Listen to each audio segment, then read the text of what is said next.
What's up, guys? Chris from Vega Home Realty Team. Today we're going to give out some advice for first-time home buyers to get that mindset right to buy their first house. So please like, subscribe, hit that bell icon. Let's get those algorithms going and let's get in it.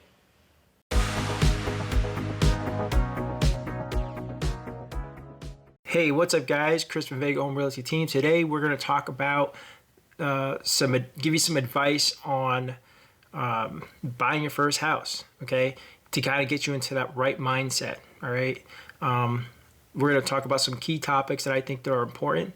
There's a lot of things that you could talk about buying a house. Today it's just going to be kind of really brief, just kind of to get your mind right before you go to a loan office, before you go to a realtor.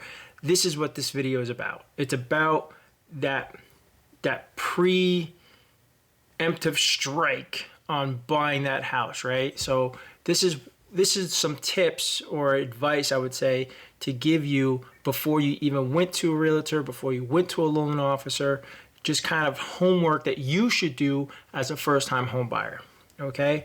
And I feel through my experience that financing is number one, right? Money, right? The type of house and the homework you need to do to really research that, and then your realtor. All right, so let's break this down. Let's get right into it. Let's talk about financing. Financing, we're going to break into two parts, okay? We got basically the common knowledge of save your money, right? And then you're going to have debt, okay? Those kind of go hand in hand in the sense that you got to save money to buy a house, but you have debt because you have bills, you have a life to live, so you definitely need to spend money and make payments, because if you don't make those payments, you can't buy the house because then you have bad credit. So they kind of go hand in hand. Let's break it down. So when you say saving money, you're probably asking, how much should I save, right? That's kind of like the common question, like how much money do I need to save to buy a house, okay? There's a lot of different factors into that question. We're going to keep it very simple, okay? Anything I talk about today is basically just going to be on a $300,000 house in Upper Westchester kind of area. That's where I normally operate. Also a disclaimer, I am not a loan officer. I'm not a financial guru or financial whatever you want to call them. This is just advice from a realtor with experience in the home buying field to kind of help you get your mind right to buy a house, all right, to kind of give you some numbers, all right, and kind of figure out how to figure it out, if that makes sense, okay? So the question is, how much money do I need to buy a house? Okay, we're gonna go into that, but to kind of understand the whole thing, you have to understand when you're buying a house, there's fees to purchase a home, right? It kind of goes hand in hand. So let's break down those fees. Or one of the first costs that's gonna come up is inspections. Okay, your inspections are there's a variety of inspections you can do on a house depending on what kind of house you're getting, right?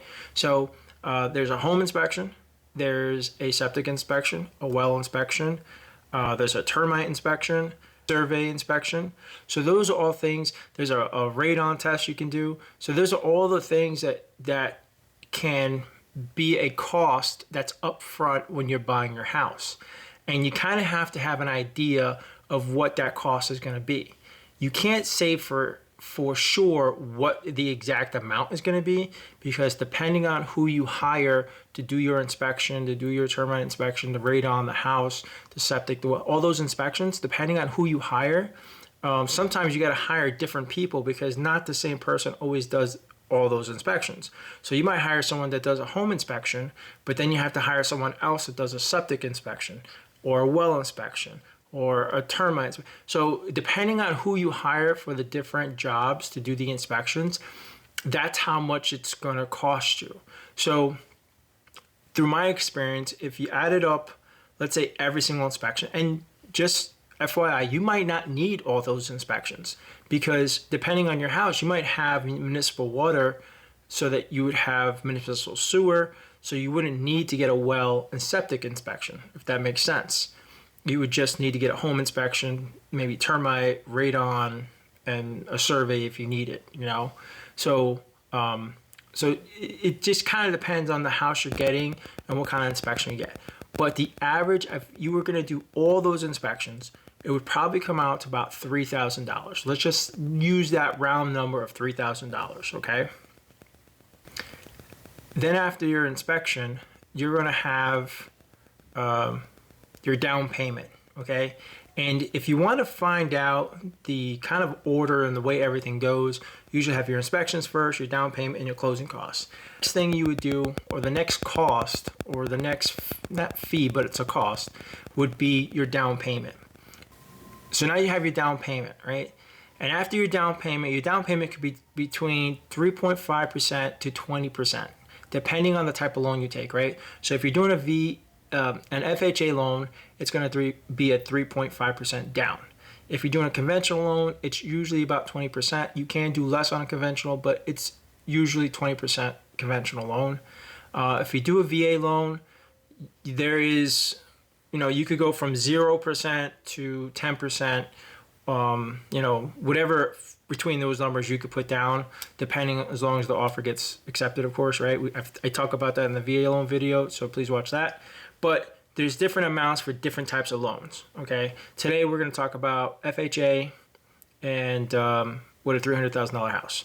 So, that would be your down payment, depending on what type of loan you're using, okay?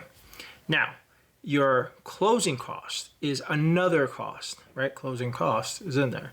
So that's another thing that comes up, but it's at the end, just before you get your keys to your house. You sign a lot of documents, you fill out a lot of checks. Those are closing costs, okay? And the closing cost is usually from 2 to 4%, depending on your location, where that kind of ranges in, right? So just keep in mind, whenever I'm giving you these like ranges of percentages, always go with the higher number. Even you could even add a number. Listen, I'm telling you 2 to 4%, say 5%. But the average is between 2 to 4% because it's all variables depending on your house.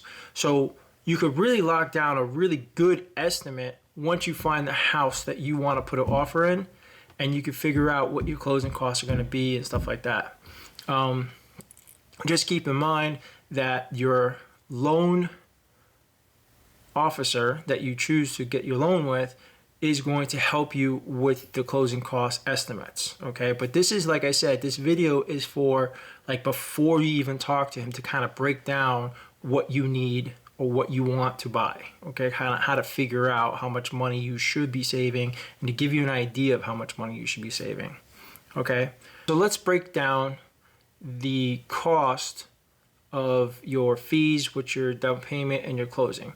And let's break it into 3 sections, and we'll start with the first one, and we'll talk about fees. So your fees are your inspection, right? So you can have different inspections, like I said, and it could cost a variety. So we're going to say that, you're buying this house and it's going to cost you about $3,000 to get all your inspections done. It could be less, like I said, depending on who you hire, it could be less, okay? So we're going to say it's $3,000 to get that up and running, to do the inspections for your house. Then the next thing you have an out-of-pocket fee for is your lawyer, okay?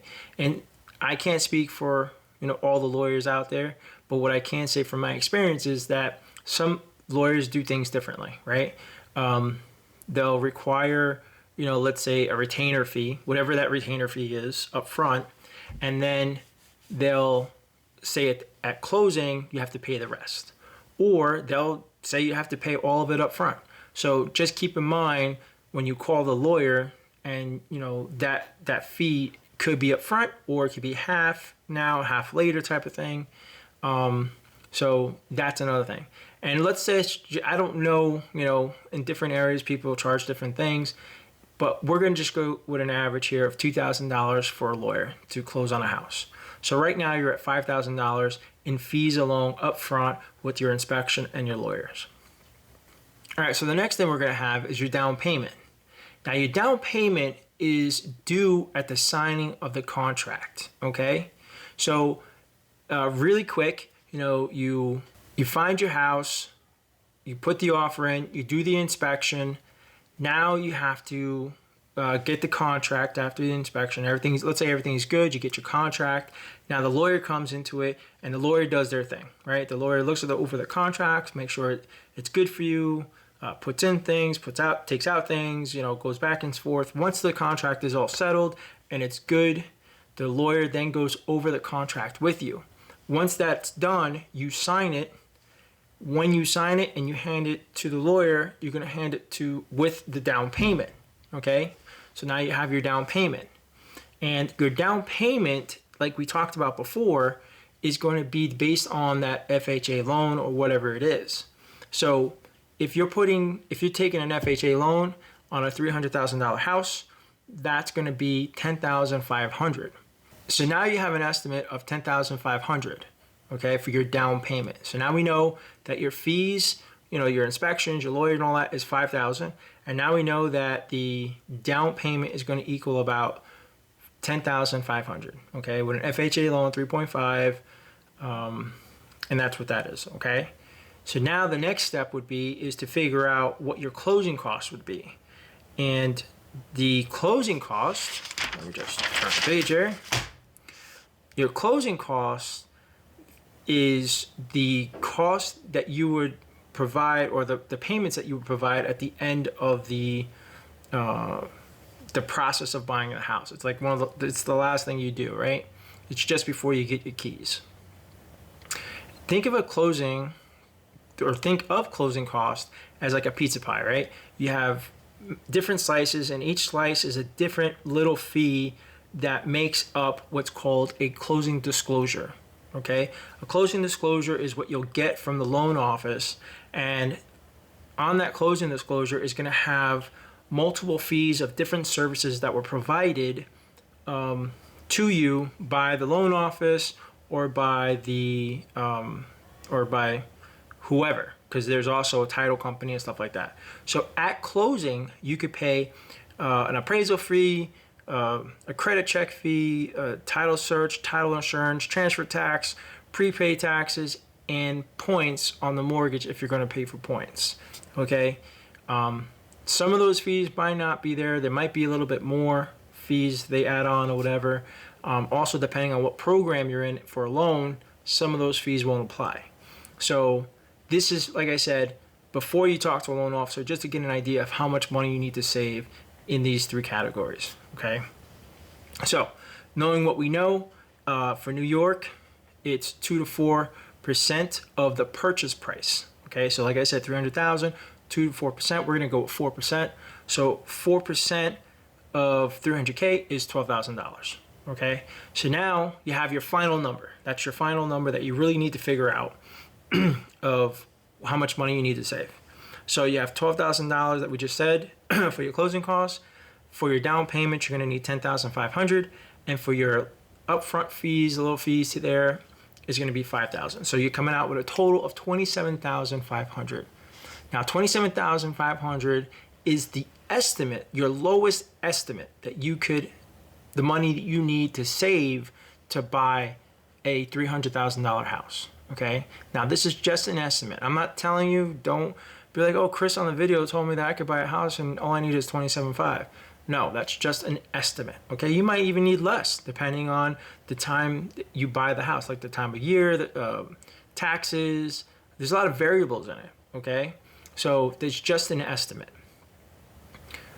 Me personally, if it's $27,500, I would say try to save 30. The minimum, round it off, go 30, and then just keep saving. Don't stop. So I digress on that. But $27,500, that's your number. So if you figure out the numbers, now just remember, this could apply to any house that you want to buy. So let's say your number is not $300,000. Let's say you want to buy more. Let's say you want to look at a $450,000 house or a $500,000. Just plug in the numbers for 500 and times it by 3.5, times it by 4%. Figure it out that way. So that's how you would figure out how much money you would need to save, okay? And then once you figure that off, and it's a segue into debt, right? Because that's the second part of financing that we're going to talk about is debt. So once you get that number, of 27.5, now you just got to create a plan to obtain that goal of saving that money up. Okay, whether you inherit some money, or you get a gift from your parents or from somebody, or you just save the money up. You just got to figure out a plan to kind of save that money up. All right. But at the same time, we all live, right? We all have to live. We all have bills. We all have to, eat, basically, right? And if you have kids and other things, you have expenses that that just come up. So this is where it kind of comes into, okay, now we have our number of how much we need to save. Now we have to devise a plan, right? But to devise a plan, you kind of have to know some of the rules. So when you're going for a loan, a couple of things they look at, right? Is your credit score. That's a given. Everybody knows that. And we'll talk about that in a minute. And the other thing is DTI. Now, if you've never heard of DTI, basically DTI is debt to income ratio, okay? And the way you figure that out is basically you take your monthly bills, okay, that you pay monthly, excluding, you don't count utility bills, like, gas for your car, what's another one? Maybe like a cell phone bill. You don't really count those bills. You count bills that you owe debt to, kind of, right? Credit cards, alimony, child support, auto loan, things like that. And with credit cards, you take the minimum monthly payment. And what you do is you add up all those bills, right? And you'll get a number. Whatever your number is based on what you have, okay? You take that number and divide it by your monthly income before it's taxed. So that's your gross income, okay? So you divide that up and you'll get a percentage, okay? That percentage needs to be lower than 35%, okay? The banks want to see that you have less than 35% of a DTI, right? Your monthly expenses divided by your gross income gives you a percentage, and that percentage, they want to see it to be less than 35%. Okay, 35%, you're good. If it's higher than 35%, what they're going to start to do is they're going to break down your credit report, and they're going to break down your situation and start to say, okay, well, you need to pay this down, and you need to pay that down, or pay this off, or pay that off, to bring down that DTI. Okay, because if you have a DTI that's higher than 35%, if you go up to 49%, you might be able to, but most likely they're not going to. They're going to tell you to get into that 35% zone. You could go into the 49%, but it's going to be kind of rough right there. And if you're over 50 or 50 and over, it's done. You're going to have to really work on your credit, okay? So you want to be the best. You want to be at that 35. You want to be less than 35. 35 and less is the best, okay? So once you figure out your DTI, now you have to make a plan to get your DTI down, okay? So you're saving money up, right? You have the plan to save money up, but at the same time, you got to make a plan to pay off certain bills so you could get your DTI down if it's not already down. If your DTI, if you figure out the equation and your DTI is, let's say 30, then you're good, all right? Then you don't have too much to worry about, then you just got to save money up. But if you have a DTI of, let's say, I don't know, like 37, or let's say even a 40. Let's say you got a 40 DTI. Now you got to work on it, okay? Now you got to work on your DTI at the same time saving money. Or do you say, I'm going to work on my DTI, then save money?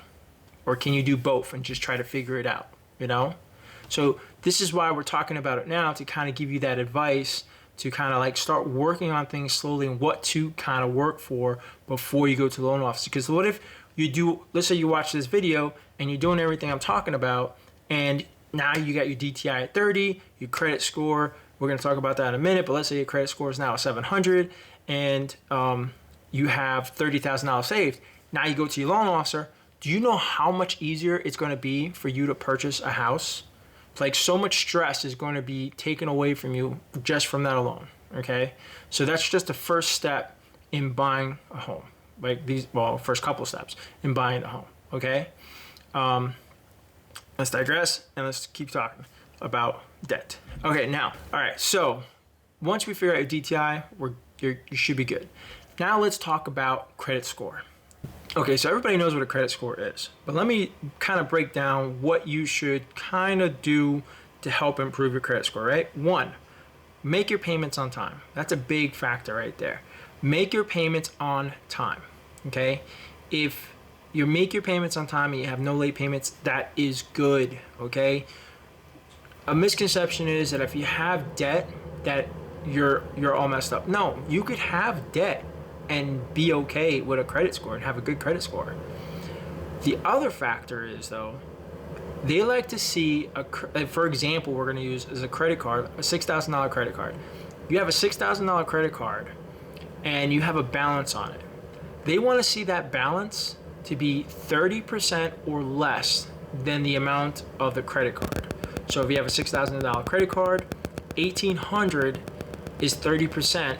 That's what your balance needs to be at to keep your credit at like top of its game, right?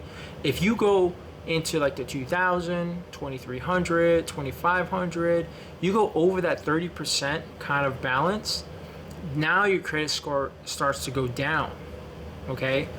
If you keep it at under 30% on a credit card, whatever that balance is, so let's say you keep it at, 1,600, right?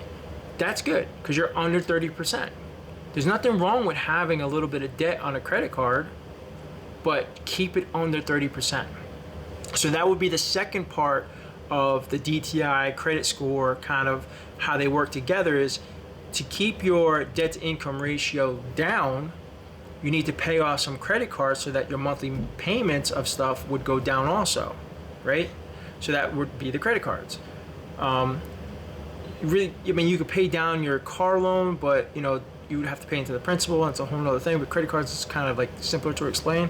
If you just keep your credit cards under that balance of 30%, you will have okay credit, and you would have a higher credit score than if you were over 30% on each line of credit. Okay, just think about that. So that would be another thing that you would have to work on if you had credit cards that were over that 30% threshold. Okay, it's very important that you kind of get that down. Now, the other thing I want to talk about is just kind of like a side note, is you also have to think about, is it the best idea to pay off a credit card or to just pay it down under that 30% that we were just talking about? Because let's say you're at you did the number crunching, you know it's 30,000, you saved your money up, you start to get debt down, and you're at like those last couple of credit cards that need to come down. And let's say you have that $6,000 credit card and you have $2,300 on it, right? So $2,300, you're over by $500 on that 30% threshold. Now you could say, well, I have $30,000, why don't I just pay off the credit card? Okay, but now you're $2,300 in the hole that you have to make up. Do you make enough money to make that up in enough time to buy your house or in the timeline that you want to be in, right? Or do you just pay it down and keep that money in your pocket? So, let's say if I were to pay $500 down to get it at the $1,800 mark, now I'm in that 30% threshold. Now I'm okay. So you just kind of have to weigh it out, and when the loan officer looks at your stuff, he's going to see, if you were in that situation, he's going to, kind of say, basically, can you pay this down or pay it off? Because if you could pay it down and it gives you, an interest rate of, let's say, 3.0, or you pay it off and it still gives you the same interest rate of 3.0, why spend the $2,000 up front when you could just spend $500 and get the same results? Have more money in your pocket. And then later on, after you buy the house, if you decide you want to pay it off, then you pay it off. But at least it keeps that a lot more money in your pocket, okay? So those are, just some advice. Like I said, I'm not a financial guy.